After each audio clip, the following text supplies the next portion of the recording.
Hello, everybody. So my name is Maria Chekhova.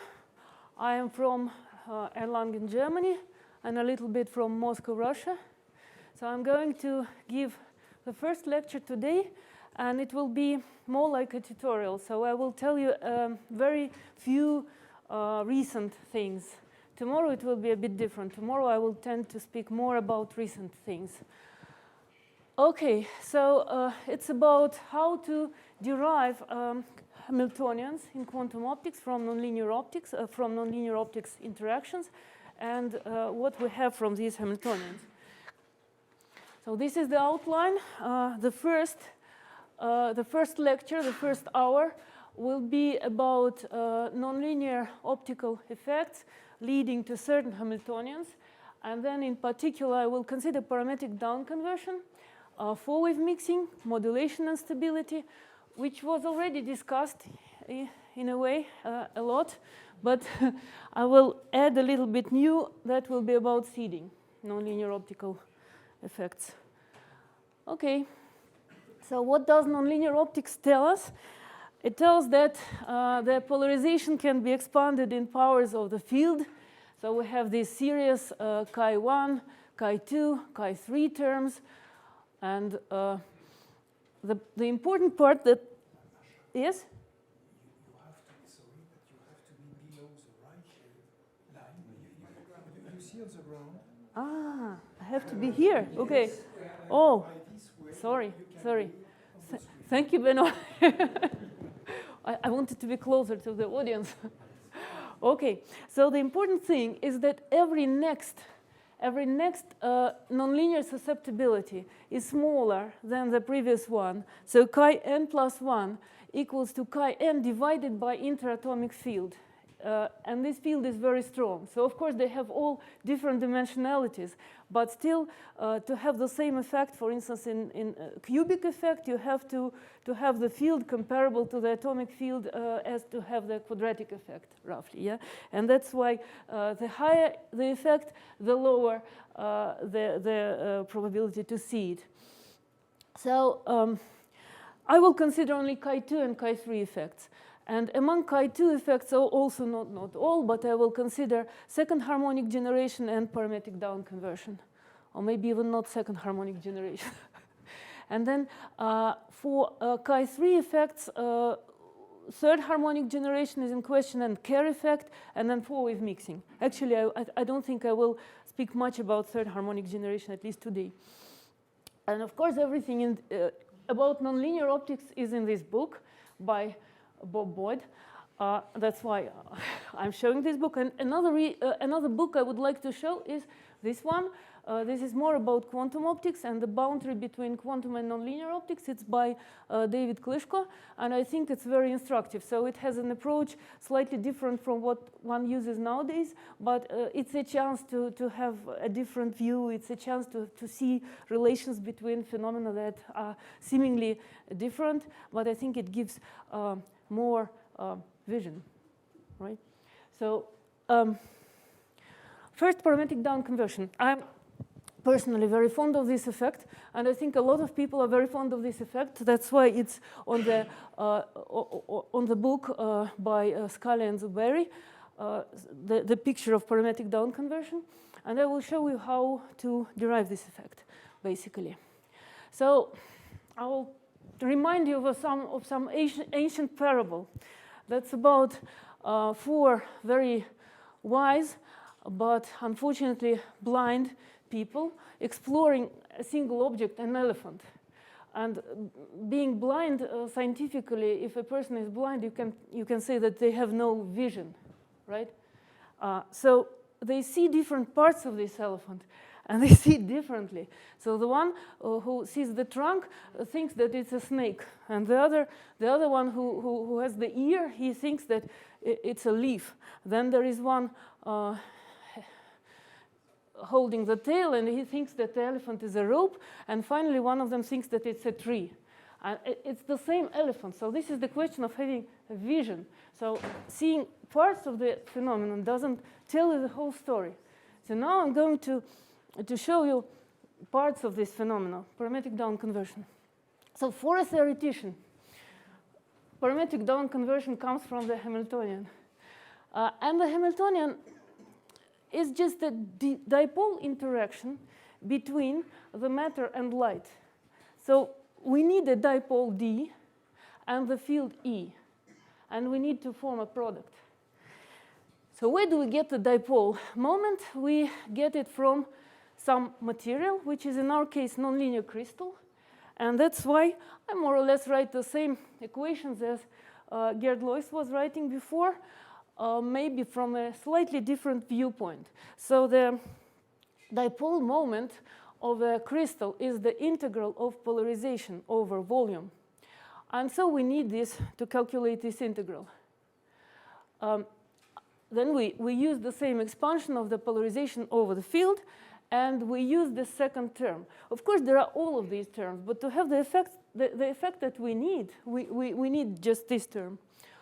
So we take two fields from this term, and then another field we take from this product, and eventually the Hamiltonian is a product of chi2 and 3 fields. And it's a vectorial product, but further I will just forget about vectorial nature of these fields, so I will consider them as scalars, and I simply come to the concept of chi2 divided by multiplied by the cube of the field, plus, of course, Hermitian conjugated. Then the field, in principle, is a sum of all fields that exist in the material. But we'll consider the pump, that there is a pump, which I send to this crystal, and there are two more fields. And the trick in quantum optics is that these fields do not have to be there really. They don't have to be real fields. They can be quantum fields. But here I explicitly write pump field as real field, and signal and idler field as some fields that can be vacuum or can be real fields. Then it's important to remember that that the field can be represented as positive frequency part and negative frequency part. So we write all fields like sums of frequency and of positive and negative frequency parts. And when we take the cube of this whole construction, we keep only terms that that matter for us. And these terms will be these. So chi2 times positive frequency pump field and negative frequency signal and idler fields. The reason why I'm taking only these fields, it will be clear from what I say next. And of course, there is Hermitian conjugated part. And we are basically done, because in quantum optics, the negative frequency fields correspond to photon creation operators. So we get, and the rest we can call gamma, and it's convenient to drag IH bar from the rest to simplify calculations. So this I will call gamma, I will call the coupling constant. And you see that this Hamiltonian creates pairs because it has two photon creation operators in the two modes. And it's clear that from this we will get the concept of photon pairs or biphotons. So like this, a pump photon gets into the crystal and a pair is emitted. Probably it's interesting to point out that in the case where both photons are emitted into the single mode, this is a slightly different case, and we will call it degenerate case, single mode case, so it's important for some applications. As I said, it will be clear why I took namely this term. This is because of phase matching conditions. And where do phase matching conditions come from? When I have this Hamiltonian, then each of these fields or operators, it has specific dependence on the frequency. So the pump positive frequency field depends on the frequency and on the time and space like this. So it's a plane wave. Basically, I consider the pump as a plane wave. And for signal and idler fields, I also will consider plane and monochromatic waves. So each photon creation operator has some specific, rather standard dependence on space and time. And when I take the product, then we'll see that there is a spatially oscillating part, and there is time oscillating part. So there is fast oscillation in space and fast oscillation in time. If we want to prevent it, in future we'll have to integrate this over the volume, as I said, or integrate this over time. So these oscillations will spoil the effect. So I have to assume that k pump is equal to the sum of the k vectors of the signal and idler photons, and the frequency of the pump is equal to the sum of the frequencies of signal and idler photons. And that's why I chose this term, because only for this term, such condition can be satisfied. Okay, I hope it's not too boring. A little bit, some trick.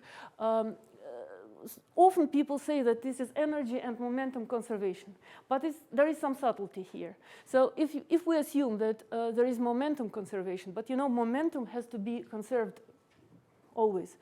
However, if we consider, and here we see that there is basically transverse momentum that is important, because the longitudinal momentum is the same for the signal and idler, and the transverse momentum for the pump, the transverse momentum equals to 0. So we have just the q vectors or k vectors for the signal and idler, and they should sum to 0.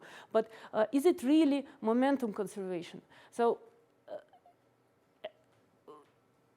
if we have this condition, then we see that exactly the sum of the transverse wave vectors of the signal and the idler should be equal to 0. So we should have a line here on this diagram. But however, consider a focused pump. So imagine that we focus the pump tightly into the crystal, and immediately this condition is violated. So we don't have this strict relation between the q vectors. Of course, you can still interpret it as momentum conservation, because for the focused pump, there is, if you focus the pump into a tiny spot, it has transverse momentum uncertain. So it's just, I'm just suggesting to look a little bit more general to this momentum conservation. And then in this case, you can say that the sum of the signal and idler transverse momenta or transverse wave vectors should be restricted by some pump transverse momentum uncertainty. So the same with the frequency. In principle, this frequency phase matching, the frequency matching condition can be interpreted as energy conservation, because the pump energy equals to the sum of the signal and idler photon energy. However, this picture should be always observed in this case. However, this is only the case for continuous wave pump. So if the pump is a short pulse, then you will never have this picture, and the frequencies of the signal and idler photons will not sum to a constant. There will be some uncertainty. And this, in fact, is just the uncertainty of the pump frequency, the uncertainty of the pump energy. If the pulse is short, then the energy is fixed up to a certain value. So we return to the same question. So what is parametric down conversion? I explained that this is a Hamiltonian. Probably not just the Hamiltonian. Another theoretical viewpoint is that parametric down conversion follows from the non-commutativity of A and A dagger. This is especially funny thing to say. An effect cannot follow from the non-commutativity of A and A dagger. And still, I will try to convince you that that's the case. So I write again this Hamiltonian, and then I will use the approach, and I think I will go to the blackboard to explain this approach. Because what was written before, by Gerd Lois in particular, was the so-called Schrödinger approach, where you wrote the state. And then if you have the state with all these possible terms, you cannot make calculations with all terms. And for instance, Gerd stopped at second term. And this is always some assumption. But it's much more strict and much more general to consider Heisenberg approach, where we don't care about the state. We consider the state to be the same, unchanged. But it's the operators that change in the course of the process. So suppose that this is the Chi2 crystal. And at the input, there is just a pump, which is not quantum. Concerning quantum things, we have input operators, but these are vacuum operators. So we can write that we have a s naught signal operator and a dagger, and the same for the idler. And at the output, we have some output operators. And of course, the daggered operator. So the goal is now to describe the evolution of the operators, and leaving the state unchanged, we will calculate all necessary quantities by averaging over this unchanged state, the operators. So for Heisenberg approach, we have so-called Heisenberg equation, which is shown here. Or in classical mechanics, this is the analog of Hamiltonian equation. So IH derivative of any operator is given by the commutator of this operator with the Hamiltonian. So from this Hamiltonian, we immediately see that the equation will be dAs over dt is equal. So I think it's clear that the commutator with this Hamiltonian is just given by AI. So IH disappears, and the gamma and AI dagger remains. Yeah, and then the same, because there is full symmetry between signal and idler, we have the same equation for the idler, dAI dagger over dt is gamma AS. Sorry, should be no dagger here and dagger here, right? And then the solution to this equation are so-called Bogoliubov transformations. In principle, they can be derived rather easily by, for instance, summing these equations and subtracting these equations. Then for the sum and difference equations, for instance, if you introduce S operator, which is AI plus AS, and difference like AI minus AS. Sometimes I write heads, but usually it's okay to omit these heads over photon creation operators. And then for these sum and difference operators, you will have equations. I will write it here and then erase.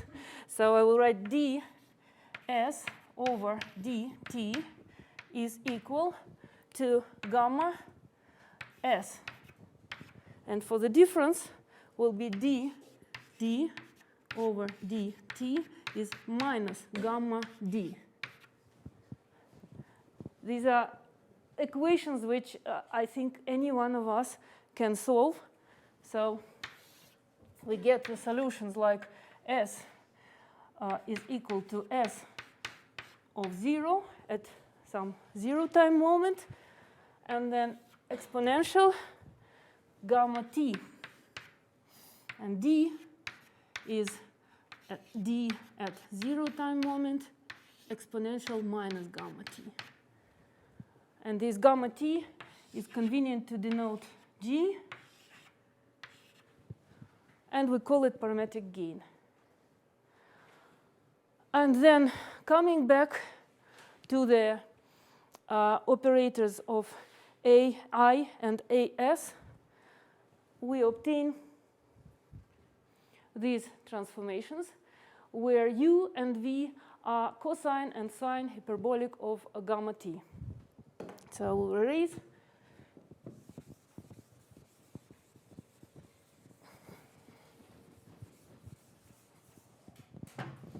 And write the result. So AS will be equal to UAS naught plus VAI naught dagger. And AI is UAI naught plus VAS naught dagger. And U and V are cosine hyperbolic of G and sine hyperbolic of G.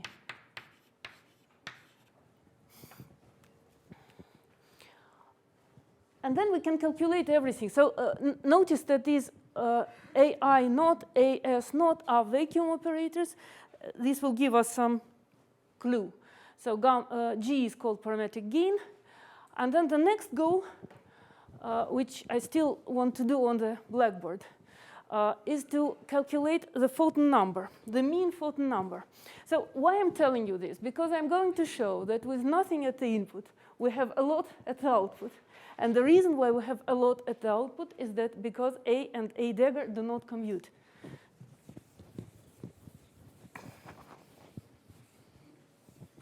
So with this scheme, what is the number of photons at the output in the signal mode? It is just the average over this AS dagger AS. Right? So the average is over the vacuum state. I can put 0 here. And then I just have to substitute these Bogoliubov transformations here to plug in and then do the averaging. And I will show you how to do it very easily. So I will put brackets here. So I write the transformations U, A, S, naught, but there will be dagger here, plus V, A, I, naught, no dagger, because it was a daggered operator. And then the other bracket will be U, A, S, naught, plus V, A, I, naught, dagger. This construction. And then I do a very simple trick. Because I have a vacuum here and a vacuum here, then whenever I have a vacuum operator, daggered, acting on the vacuum on the left, the result will be 0, right? So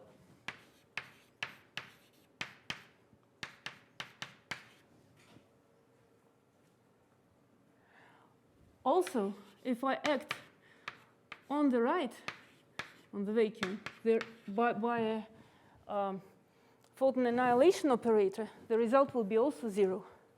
So I can cross out this term, and I can cross out this term. And, sorry, not this term, this term.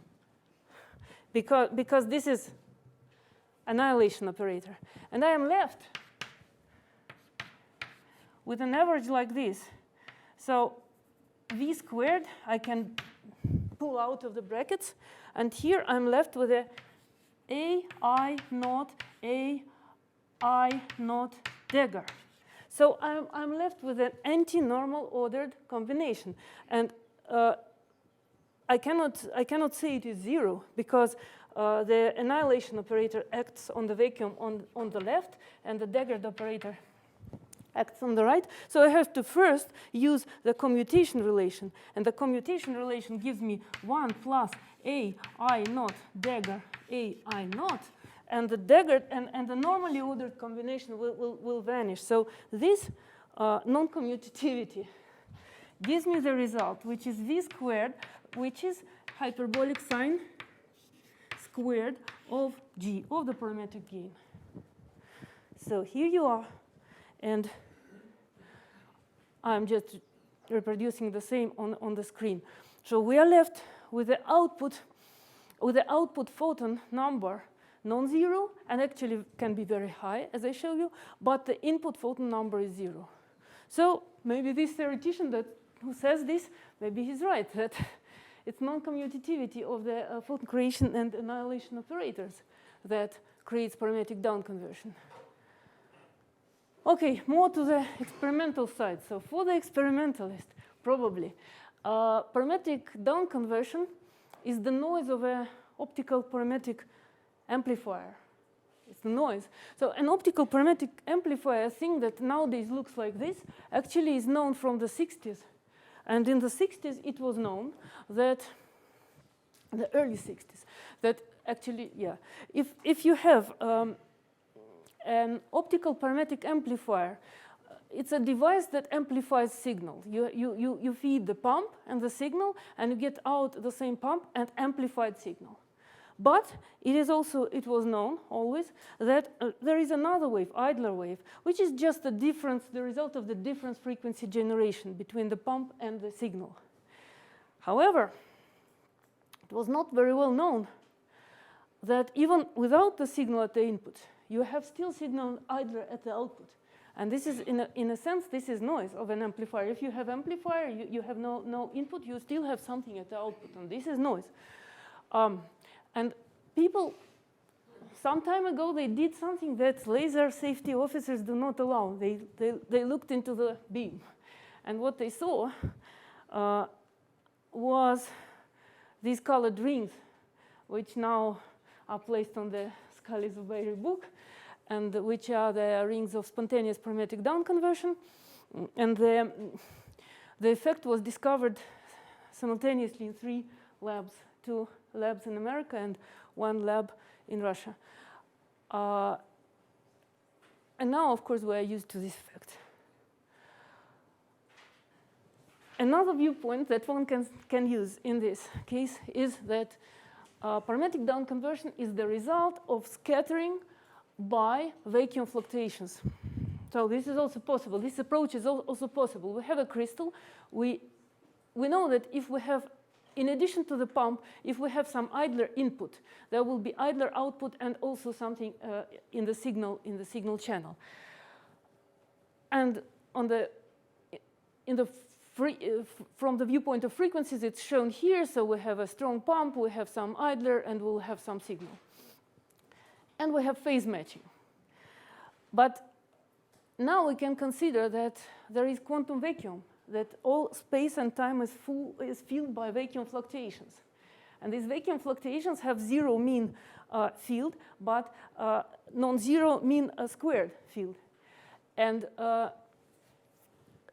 as a result, we can consider difference frequency generation or scattering by these vacuum fluctuations, but not in all directions, but only in the directions allowed by the phase matching. And that's why we see such pretty picture colored rings. So every angle has its own color. OK. So that's all about the elephant. I will now consider what happens specifically at low parametric gain and what happens at high parametric gain. So at low parametric gain, we pump this nonlinear crystal. We have this signal and idler. From the viewpoint of Hamiltonian and gain and states, we have this parametric gain. I probably didn't mention it, but it scales obviously as chi2, the pump field, and the length of the nonlinear crystal. And we consider now the case where this gain is small, so the output photon number is small. And then we have generation of so-called bi-photons. Because here I will not draw anything on the blackboard, but I think the algebra is very simple. If you have such Hamiltonian, you can write the state. And now the Schrödinger approach. So now you write the state, the evolution of the state, because we're going to stop this series, this expansion on the second term, like Gerd Lois was doing in his lecture. So we have to write the evolution operator, act on the state, and the evolution operator gives you again 1 plus gamma t, so 1 plus g times 2 operators acting on the vacuum, and this is the vacuum plus a photon pair. And this is the case of entangled single photons, because in addition to the vacuum, we have some small, because g is small, some small part of correlated photon states, because you see that either if one of them is generated, the other one is also generated.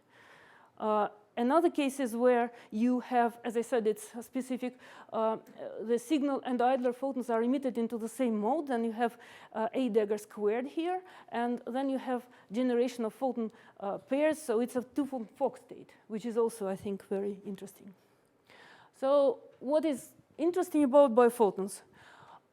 They provide bipartite entanglement, which I think I will mention in my next lecture. So they provide entanglement in time, frequency, coordinate momentum, polarization, optical angular momentum is very fashionable now, and very useful in quantum information.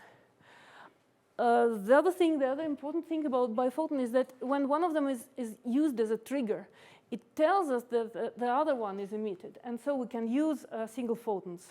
We can prepare this way single photons, for instance, for quantum key distribution, or for other purposes, or for quantum information needs. So this is called heralded preparation of single photons. And finally, I think it's important that it can be used for quantum metrology, for absolute calibration of counting detectors based on pairwise correlations. But I will not speak about it next. More about the applications of biphotons in tomorrow's lecture. At higher parametric gain, you have the same evolution operator, but you cannot just cut the expansion on two terms. You have to write the whole expansion. But what we immediately notice is that if both photons are emitted into the same mode, then this exponential has only even number of photon creation operators. So when it acts on the vacuum, you will have only even terms. And the state at the output does not have odd photon numbers. So in a sense, someone asked today about the Schrödinger cat. This is an example of a Schrödinger cat state, because it's similar. Because when you have two coherent states with different signs, depending on whether you sum or subtract them, one of the cases is even photon number state, and this is exactly even photon number state. And at very high parametric gain, obviously this hyperbolic sine square of G can be very large, so the mean photon number can be very large, and the state is bright, and you learn the gain by measuring the output number of photons versus the input pump power, because the gain scales as the square root of pump power. And using this dependence, you can infer the gain, know the parametric gain. And I can say that the gain values achievable now are as high as 10 to the as high as 16. The photon numbers are as high as 10 to the 13 or even more, and this is brighter than a laser pointer, obviously. This state is brighter than a laser pointer. By the way, when I say bright, what do I mean? Well, it's not just a journalist term, it's a physics term. So brightness, by definition, is the number of photons per coherence volume, or number of photons per mode. So one can imagine that a mode is, so what is a coherence volume? You can imagine light, and in space there is some area where light is coherent with itself. Transverse area is given by the coherence radius or transverse coherence length. So you can imagine such an area, and then in the longitudinal direction is the coherence length.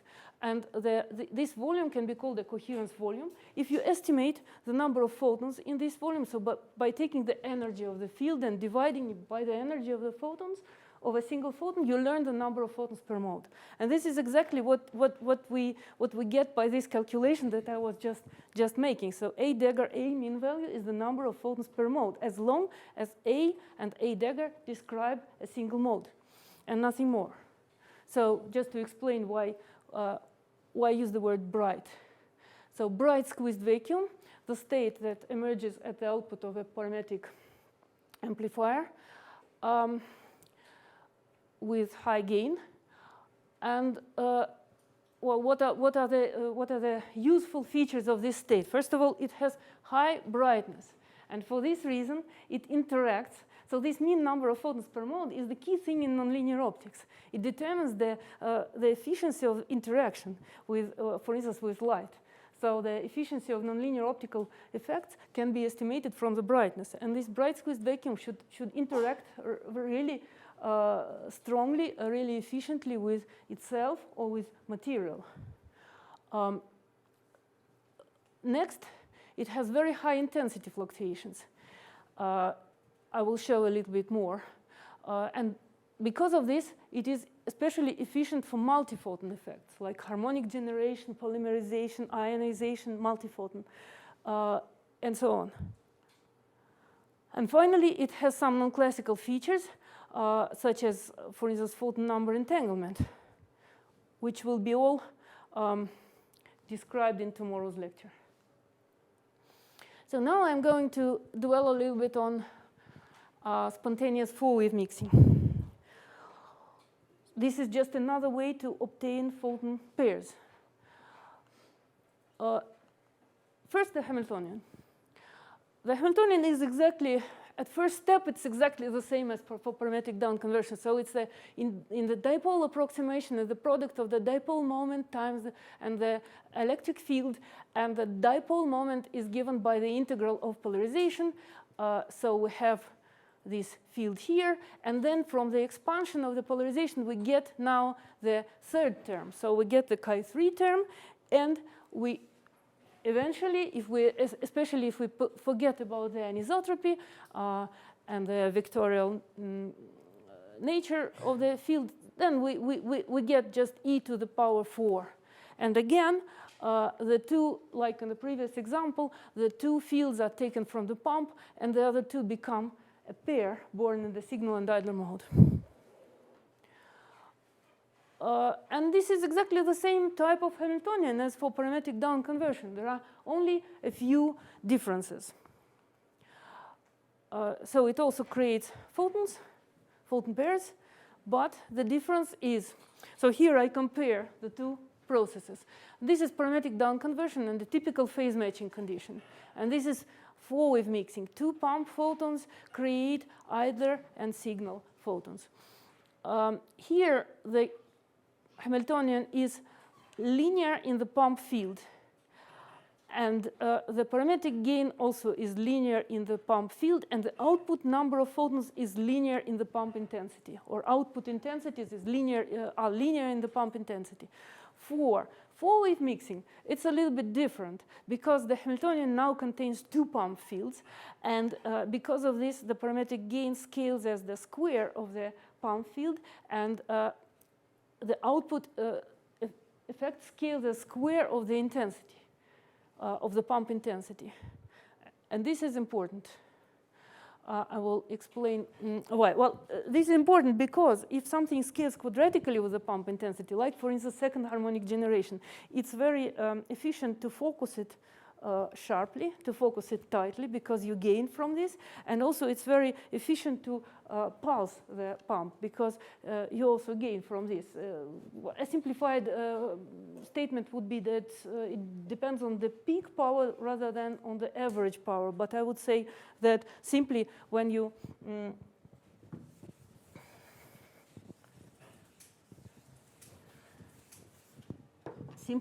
if you have some effect scaling a square of the intensity, and intensity on time depends like this, for instance, then average of I square is much bigger than the square of the average. And so if we had the same average intensity, which would be like this, the effect would be much weaker. So the advantages of four-wave mixing is that because the effect depends on chi3, it can be arranged in any material, for instance, in a fiber. A fiber doesn't have chi2, but it has chi3, and then you can enjoy single spatial mode. You can enjoy the possibility to increase parametric gain through focusing, to engineer dispersion, which I will show a little bit, and you can integrate what you obtain into fiber networks. The disadvantages are that you have Raman, usually. I will explain why. And then signal and idler come close to the pump, so you have to eliminate the pump when they are close. And there are two cases in the way that phase matching is realized, because the frequency matching is like we had before. But for wave vector matching, we have to take into account that due to the Kerr effect, the refractive index depends on the pump, depends on the intensity. And that's why in the phase matching, you have a term depending on this intensity, on the power, on the pump power. And so depending on the pump power, in principle, you can have different phase matching. This is how it looks. So as Gerd Lois mentioned, there is the range of normal dispersion. That's where group velocity dispersion is positive, and the range where it is negative, anomalous dispersion. And this is the zero group velocity dispersion point. Usually for most of the materials, it's infrared range. It's about 1,500, 1,600 nanometers. So what is shown here is the frequencies of wavelengths of signal and idler, 1 and 2, 1 and 2, 1 and 2, yeah? And this is the offset of the pump from the zero group velocity dispersion wavelengths. So the left-hand range in the normal dispersion is called four-wave mixing range. And there, to satisfy this dependence, to satisfy this phase matching, you cannot use, oops, okay. Yeah, you cannot use the Kerr effect. But you have to use dispersion of the fiber. And normally, in this range, it's not possible to realize in usual fibers, only in photonic crystal fibers with specially engineered dispersion. In this range, dispersion doesn't play much role, but what plays the role is this dependence of the refractive index on the pump intensity, and this is called modulation instability. And the signal and idler wavelengths are separated more depending at higher pump intensity. And that's why our colleagues in Max Planck, I think this term was coined in Russell division. They call it Pinocchio nose. So the higher the intensity, the more this nose is growing, like the more the two sidebands are separating. Yeah, so in the first works on four-wave mixing, it was not possible to separate signal and idler wavelengths very much, because they could only work in this anomalous dispersion range, and so they were. This is, I think, one of the first works I know, or maybe the first work. They saw only a few nanometers separation between signal and idler. However, when photonic crystal fibers came into play, it was possible to work in this normal dispersion range. And the separation between signal and idler photons in wavelengths were already 100 nanometers.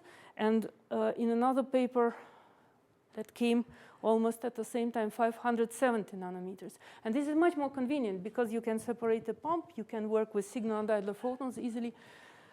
So that's it. And finally, during this first hour, I wanted to explain the idea of seeding.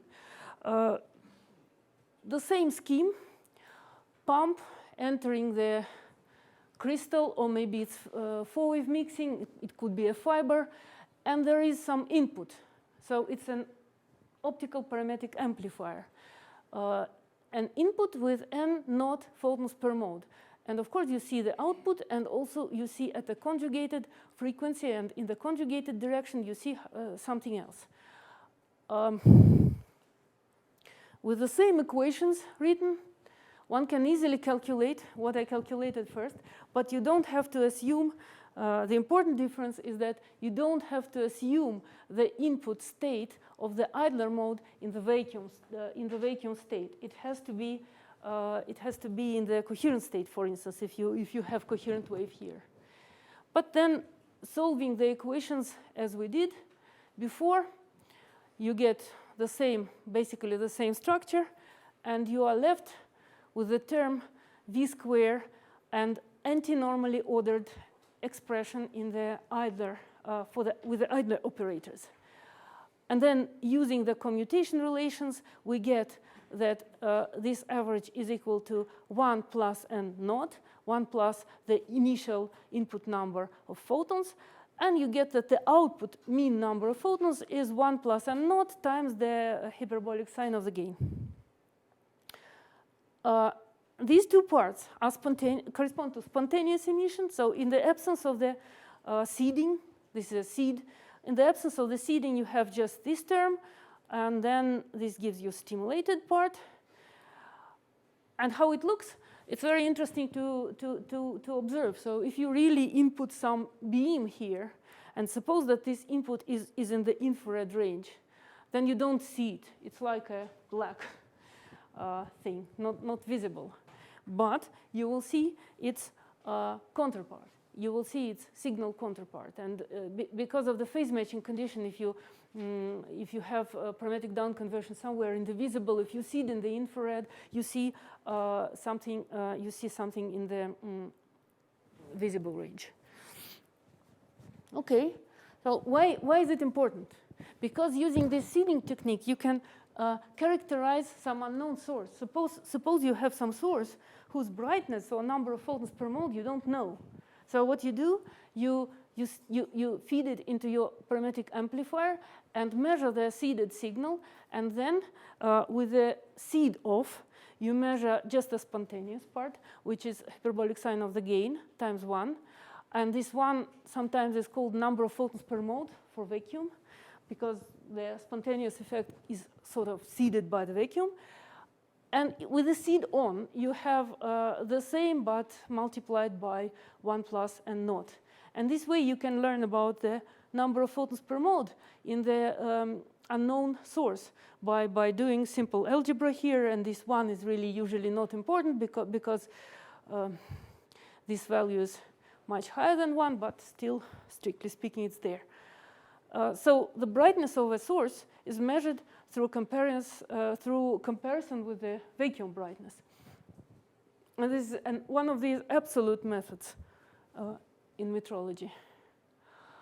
And finally, you can use this technique to amplify. So I'm just stressing that this effect is so strong that you can see parametric amplification of a single photon. Because if you feed here a single photon, the result is that the spontaneous part and the stimulated part will be equal, will be about, not about, but equal. And so for a small gain, initial number of photons here is 1, and the output numbers of photons in the signal and idler mode are just twice bigger than without this single photon. So you can see the parametric amplifier with a single photon and still see the result there. And it's used in some experiments. So I think I finished with the first 1 hour lecture. And this is time for you to ask questions, or maybe I will ask you questions if you don't ask me. And the second part of my lecture will be about photon correlations. And so I will describe Hanbury Brown Twiss experiment, and then Glauber's correlation functions, bi-photons, and two-photon amplitude. And there we will probably touch the entanglement a little bit. So Hanbury Brown Twiss effect is believed to have started the quantum optics. It was as early as 1956, and you see the name of the paper, and it really started a lot of activity. But I think it can be explained completely classically. That's a funny thing. So it started quantum optics, but it has a completely classical explanation. So what they did to observe, to measure, what was done was measuring actually this coherence radius that I was speaking about, this transverse coherence length of radiation from, for instance, Sirius and a couple of other stars. And this transverse coherence radius depends on the size of the object. So it was the angular size of the object was determined, the angular size of the star in this experiment. And the trick is to measure intensity correlations. So the previous stellar interferometer, the Michelson interferometer, was measuring the field, the correlation, the interference of fields, and it was very sensitive to phase distortion. So all atmospheric turbulence and such effects, they spoiled this interference and reduced the accuracy of measurement. So here they put two detectors separated by large distance, meters, because if a star has a very small angular size, it means that its coherence radius here on the Earth is huge, meters, tens of meters. And these detectors were placed, actually it's very interesting that they used some parabolic mirrors that were left after the war from some projectors used to shine into the sky to find airplanes. So these huge mirrors were left over, and they used them to focus light from the star. It must be very sensitive. And what was measured was intensity correlation that in a simplified way looks like this. Actually here I think I meant the product of photocurrents of these two detectors normalized by mean of the product of photocurrents normalized by the product of the mean photocurrents of the detectors. And as they separated the detectors, they saw that this correlation degraded. And the size, the typical size of this separation was exactly the coherence radius. So it was meters. A Hanbury Brown Twiss interferometer can be used. So since then, we use the expression of Hanbury Brown Twiss interferometer. And this interferometer can be used to measure both time coherence or correlation, or typical correlation time, and space correlation size, so correlation radius. It's not exactly the same as coherence radius, but it's very close. So the Hanbury Brown Twiss interferometer is always, almost always shown like a beam splitter followed by two detectors, and then we put some electronic delay and measure correlation here. Or alternatively, and actually this is how it was done in the work, in the first experiments of Hanbury Brown and Twiss, they used two detectors spatially separated, and here you can also measure correlation. So light comes on these detectors, and you measure correlation versus the displacement of the detector. By correlation, we can mean different things. So for instance, it was mentioned coincidences, but this is not the case. You can use analog detectors and work with photocurrents, as I wrote here. But when you have a coincidence circuit, you measure number of coincidences, and you have to properly normalize it. I will speak later what is the result. So for a coincidence circuit, in both these cases, you have some measure of correlations. And so for a long time, and maybe even now people say this, the fact that there is some correlations for even sources like stars, or you can use a mercury lamp, or you can use sun, indeed, it has been measured. There is some excess correlations at small delay and at small displacement. And people say photons tend to bunch together in the light of thermal sources, and these are all thermal sources. But the point is that you don't need photons to explain this. You don't need the concept of photon, and at least I was taught that if you don't need the concept of photon, you better explain classically. And classically, the classical explanation is that in the radiation of a thermal source, and why it happens is another question. I'm not going to dwell on it now, but if you have a thermal source, then intensity in this source, the output intensity fluctuates, terribly fluctuates. It has very, very jumpy intensity. And the typical time of these fluctuations is exactly this correlation time, or it's related to the coherence time. And what happens if you send this to a beam splitter? Of course, you obtain two identical copies of this. If we don't go quantum, we have to say we have two identical copies of this input intensity. So each of the detectors registers the same dependence, and of course, if you multiply it, average, you have some difference from whether you first average and then multiply. so this creates this effect, this correlation. And exactly the probability distribution for thermal light is given by negative exponential distribution, like this. So the lower the intensity, the more probable it is. So it's this decreasing probability distribution. Because of this, it can be calculated exactly from this formula that mean of the squared intensity is exactly twice larger than the square of the mean. And this creates this effect. So usually people say G2 equals to 2. So what is G2? I will explain on the next slide. And G2 is due to Roy Glauber, who suggested these correlation functions in 1963. So in the general case, the correlation function, unnormalized correlation function of Glauber is given by the normally ordered averaged product of photon number operators for n spatiotemporal points. So we have n values of time and time moments and n spatial points, and we have to take photon numbers, quantum mechanically photon number operators at these points, and normally order. It means that we have to drag all daggered operators first, and then we are left with annihilation operators. So this is the exact definition. And as I said, this concept is not necessary to explain fluctuations in thermal light, but it is useful for a lot of other purposes. And what is even more important is normalized correlation function. So you take this not normalized expression, and then you normalize it to the product of mean photon numbers at all these spatiotemporal points. So these correlation functions have very nice properties.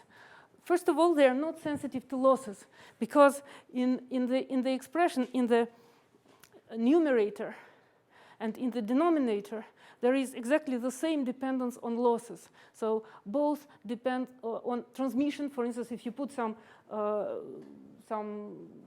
beam splitter or some lossy filter and measure the correlation function after it, then you have the same scaling of numerator and denominator, and as a result, the normalized correlation function is not sensitive to these losses, or not sensitive to quantum efficiency of the detector. So you can measure it with any detector and you're happy. There are some general important features that for coherent light, all these correlation functions are equal to 1. For thermal light, they are given by n factorial. So nth order correlation function is given by n factorial. And for instance, in particular, G2 equals to 2, like I explained. And for bright squeezed vacuum, it's an interesting feature that nth order correlation function scales as 2, not scales, but is equal to 2n minus 1 double factorial. What is a double factorial? It's just a product of all even or all odd numbers. So for instance, G2 equals to 3, G3 equals to 15, G4 equals to 105. And it's much faster. The growth with n is much faster than for thermal light. And it's something I find important. And for instance, for single photon light, all these correlation functions vanish starting from the second one. This is how single photon emitters are characterized. Second order correlation function is especially used a lot in quantum optics, and its value with all the arguments coinciding is called bunching parameter, G2. So squared normally ordered n divided by mean value divided by the mean value of photon number squared. It is very interesting, quite an interesting fact that it is a measure of excess intensity fluctuation. If we are interested in the variance of the photon number, for instance, we have some source.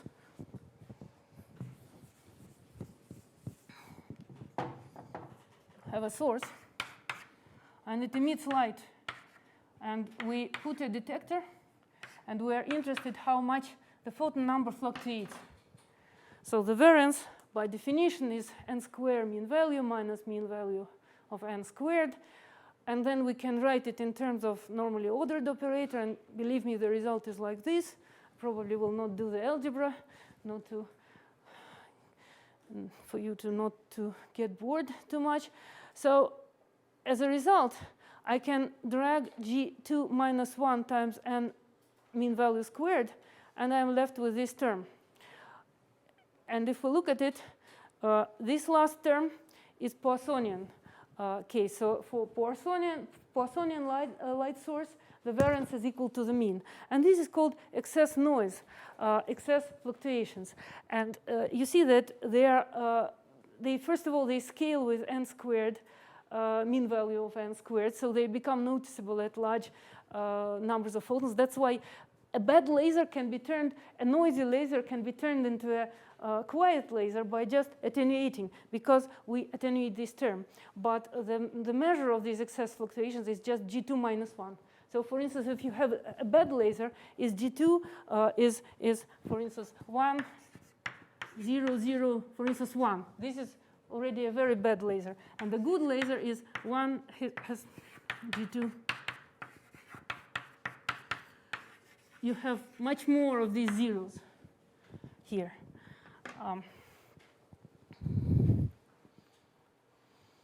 Yeah, this is called shot noise as well. Why are they useful? Several applications. Primarily, they describe multiphoton absorption. And also, they describe other multiphoton processes with the absorption of photons. So, for instance, harmonic generation, or ionization, or polymerization, or whatever absorbs. And photons is described by Gn. G2 is especially important because it tells us whether some emitter is really a single photon emitter or a few single photon emitters, and so on. And finally, there are special techniques based on Glauber's correlation function, so stellar interferometry that I described, and ghost imaging as well, which I think Miles Paget was speaking about.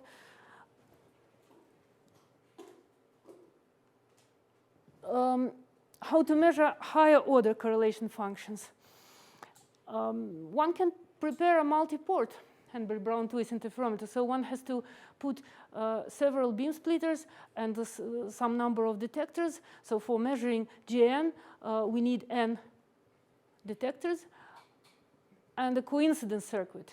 And the recipe, which I briefly mentioned in the case of G2, the recipe to measure Gn is to have the n-fold coincidence rate, which is measured in 1/2, and normalize it by the product of n single photon counting rates and the resolution of the coincidence circuit to the power n to -1.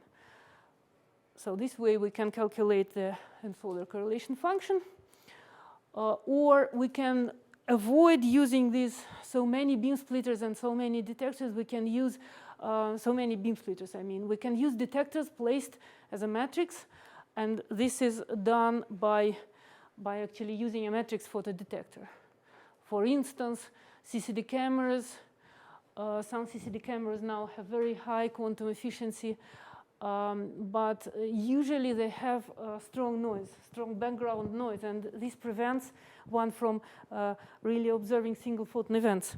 There are also intensified CCDs and EM CCDs. I'm not sure about EM CCDs, but intensified CCDs definitely have single photon sensitivity. And then also there are multi-pixel photon counters, but they have some disadvantages. Okay, and now I'm coming to the subject where we really need these correlation functions because this is really non-classical. So only, I would say, among the examples I gave before in the second part of my lecture, only bi-photons present really quantum case and have really quantum features. And the ways one can use to obtain bi-photons are different. Historically, the bi-photons were first obtained through cascaded transitions in atoms. So an atom can emit 2 photons and not a single photon. And then we have spontaneous parametric down conversion, which I already mentioned, and we have spontaneous four-wave mixing in a chi3 material. In connection to Glauber's correlation functions, the photon pairs have very high G2, and this is what we discussed when I answered the question about the interference visibility. For the interference visibility to be high in coincidence counting experiments, we need G2 to be high. And G2, this can be calculated using the same equations I wrote exactly, without any assumptions. And but this is a small approximation. So at or maybe not. No. This is the exact result. Yeah. So G2 is given by just the sum of 2 and 1 over n, where n is the mean number of photons in parametric down conversion or four-wave mixing per mode. And as I said, if the parametric gain is 10 to the minus 6, then this n is 10 to the minus 12. And so G2 is about 10 to the 12. So it's very large. And because of this, it can be easily observed. So because of this, one can say photons come only in pairs. Of course, they do not come only in pairs, and still this is seen from this formula. So when you increase n, G2 approaches a value of 2, and this is G2 of cross correlation between signal and idler. So that's why the value of G2 becomes not so non-classical. Moreover, if we have many modes, then this 2 becomes actually 1. And this is what Gerd was mentioning today in his lecture. OK. So huge bunching can be seen for parametric down conversion. And this is historically how two-photon light was first observed. So this is this paper by Kocher and Cummins in '67. Surprisingly, it was the same year when the parametric down conversion was discovered, at least experimentally. And what they did, they used calcium atoms and observed emission of photon pairs in two different directions. So they put photomultipliers on two sides of this oven and observed coincidences. So they measured G2 actually. These are not normalized coincidences, but we know that if this is the delay time, at large delay, this value should tend to 1. So you see that at 0 delay time, the G2 that they observed was more than 2, which was more than for a thermal source. And this indicated photon pairs, but not much more than for a thermal source. And to students, I would like to note this thing, observation time. So if you complain that your experiment takes too long, I think it's a good example. And for comparison, they also, because these pairs come with different polarizations, with certain polarizations, there is a polarization correlation, so there is entanglement, in fact. They also used orthogonal orientations of the polarizers here and here. And they were just accidental coincidences. So it was shown that there is correlation not only between the photon emissions, but also between their polarizations. And this is the first paper on the bi-photons from parametric down conversion. So it was a little bit later than the effect was observed. And I think it's a fantastic work because the authors, Burnham and Weinberg, they actually observed the entanglement. They only didn't call it entanglement, because what they did, they had a crystal, which was an ADP crystal, and in two directions, they observed emission of parametric down conversion in two directions, signal and idler. They used photomultipliers, and what they did, they moved the photomultiplier, and they observed how coincidences depended on the position. So they observed space correlation, which is now interpreted, by the way, as continuous variable entanglement. They just didn't say such words, but they observed more or less exactly the same as is now called space entanglement in space, rather in momentum, because they put the detectors far, so they measured angles basically. Also, they observed frequency entanglement. So when they moved one detector. In a broad range of wavelengths, they saw some counts, but only in a narrow range of wavelengths, they saw some coincidences. And this is again entanglement. Okay. What characterizes a photon pair? And now I come to answering the question: where is entanglement here? There was an example with just a pair born at some point, but seldom. So each photon is created very rarely, but always together with its twin. But by itself, it's not a large entanglement. Entanglement starts when we speak about the directions of the emission and the frequencies of the emission, or polarization. So here I write the state. We imagine that a mode is described by k vector and also polarization. So k vector has 3 components, and sigma is polarization. So a photon can be born in any direction with any frequency, and this is all here. These 3 numbers give frequency and direction, and sigma gives polarization. So k means this. And there is an integral over signal and other k's. By the way, here is a mistake, and maybe you can guess what mistake.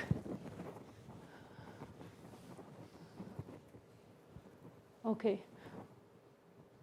I will maybe not spend time on this. I will explain what mistake. I forgot the vacuum term, because to be able to write this state as just a 2-photon state, one cannot omit the vacuum, right? So, but assume that we post-select the pair, and so we do not care about the vacuum term. Okay.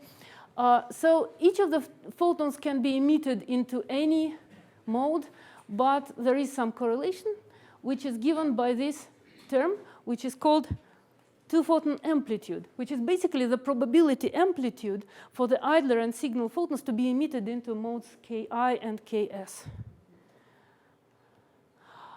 And let's consider different degrees of freedom in sequence. So first, I will consider transverse k vector or transverse momentum, not to be confused with optical angular momentum. This is just transverse momentum. And we have an integral in particular in this transverse momentum or transverse wave vector.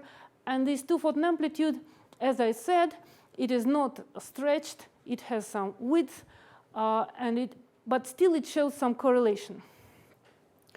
And I want to mention that here it shows that the angles of emission are correlated, because the transverse momentum or transverse wave vector is related to the angle of emission. But also we can speak about coordinate. So we can speak about the point where the photon leaves the crystal, and this is near field or coordinate representation. And again, with respect to this coordinate, we can write the 2-photon amplitude as the probability amplitude that a pair is born with coordinates xi and xs. And the interesting thing is that these values are Fourier conjugated. So there is correlation between coordinates and anti-correlation between the angles. And I can only mention that all this was described in the lecture by Robert Boyd, I think a few days ago. So an experiment of measuring these correlations. There are 2 ways. One way is to split everything on a beam splitter and use 2 detectors scanning the space. And the other way, well, we can scan the near field and we can scan the far field. And the other way is to put a sensitive camera and to do the same using this kind of detector. Okay, I would like to a little bit explain the concept of Schmidt decomposition. So maybe some people think it's useless, but I think it's quite useful, the idea. It's a lot of mathematics maybe, but it's worth it, I think, because it gives you a simple way to go through from really multiple correlations to only pairwise correlations. So what happens here? This is the state that I wrote, and Okay, this is the same. This is a pair. Two creation operators acting on a vacuum just describe a pair like before. And this is the probability amplitude for this pair. So if we choose some idler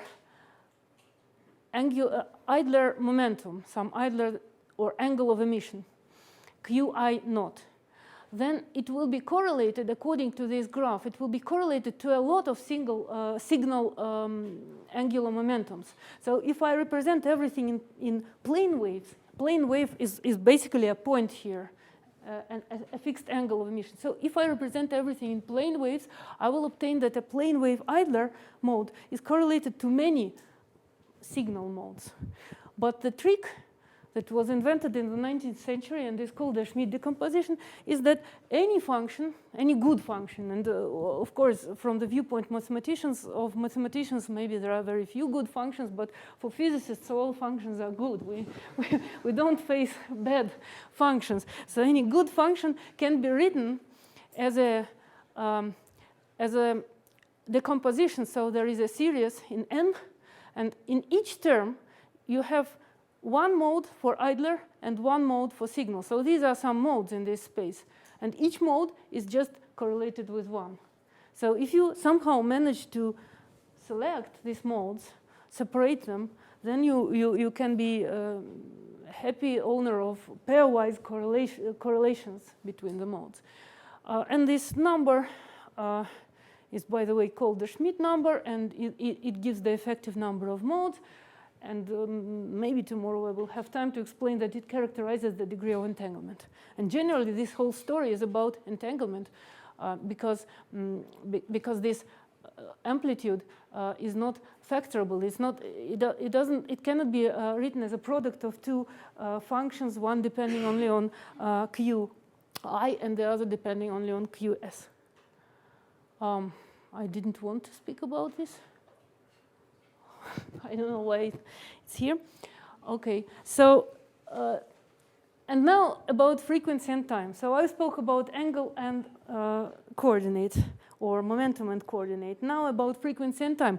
Quite similarly, you can show the probability amplitude of a first photon, idler photon emitted with a frequency omega I and signal photon emitted with frequency omega s. And again, it will be some stretched thing which shows that there are correlations. In the general case, stretched thing, you can have it, you can engineer the state so that it has no correlations, but in the general case there are correlations. And similarly, you can show it in the time representation. So you can speak about the probability amplitude of the first photon to be emitted at time ti and the second at time ts, or yeah. And while there is time correlation, there is frequency anti-correlation, and again for the reason that that the two are Fourier transforms of each other. The next question is how to measure this frequency, two-photon amplitude or time two-photon amplitude. As far as I know, the first measurement was done in this paper by Kim and Grice in 2005, and it was similar to this work by Robert Boyd. So two detectors should be put after monochromators, and in fact it is also similar to the work by Burnham and Weinberg. But Burnham and Weinberg didn't scan all possible space, and these guys did. So they scanned wavelengths measured by the first detector and wavelength measured by the second detector, and there was a coincidence circuit, of course, and the number of coincidences was plotted in a two-dimensional space. Lambda 1, lambda 2. And the graphs they show is the cases of CW, upper curve, and pulsed case. So they are slightly different. Both show entanglement, so correlations between wavelengths, but in a different way. I would like to mention that it's also possible to measure in the time domain, because if you take a fiber, due to the dispersion in a fiber, if you take a long fiber, the pulse, what happens with optical pulses, they spread due to dispersion. So I'm not considering solitons. I'm speaking about normal dispersion range. So the pulses spread, and if you have a fiber very long, then the shape of the pulse takes the shape of the spectrum. at the output, so the arrival, the time is related to the frequency at the input. And this way, you can, by measuring the distribution of arrival times between the two, difference of arrival times between the two photons, you can measure the spectrum. And then it was, this technique was, so you can call it a fiber spectrometer for biphotons. And this technique was used recently to, rather recently, not so recently, in Erlangen to measure the two-photon amplitude in wavelengths by using fiber. So they had a source, PP KTP waveguide, and after this they sent the radiation through the fiber, and instead of measuring the wavelengths at the output, they measured the arrival times distribution with respect to the laser pulse, and this way they obtained two-dimensional distribution. So signal arrival time with respect to the laser pulse and idler, and in this work they were happy to have almost no correlations. So this was an uncorrelated state. That was the goal. Others want to have correlated states. Some want to have uncorrelated states. Okay, and as a final part, and I think I have some time, how this seeding I used in the first part of the talk, how this seeding can be used to measure the two-photon amplitude. So the same scheme, we have parametric down conversion, or it can be a four-wave mixing, we have pump, and we have some seed, some stimulated emission. And according to the formulas that were written before, we can say that the output number of the signal photons are, of course, proportional to the input number of the idler photons. I omit here the spontaneous part because I consider the input idler, the input seed to be very strong, so to have many, many photons per mode. So the output number of the signal photons scales as this input number of photons, but also it depends on the value of the two-photon amplitude. If I seed at certain, with certain k vector and frequency, and I look at, again, at a certain vector and frequency, then the seeding will simply not work if this is not within the two-photon amplitude. That's how it works. And so the technique is to scan all input frequencies and wave vectors, and for each, well, I think it so far it is used for frequency two-photon amplitude measurement, because the angular is not probably so interesting, I don't know. So they scan the frequency, or in the general case, they scan the mode, and for each input mode, they measure the spectrum of the output, of the seeded emission.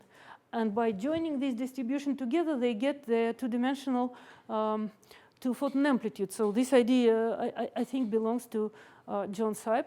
And recently, it was really recently, it was used for measuring two-photon amplitude of biphotons generated from a tie-sapphire laser.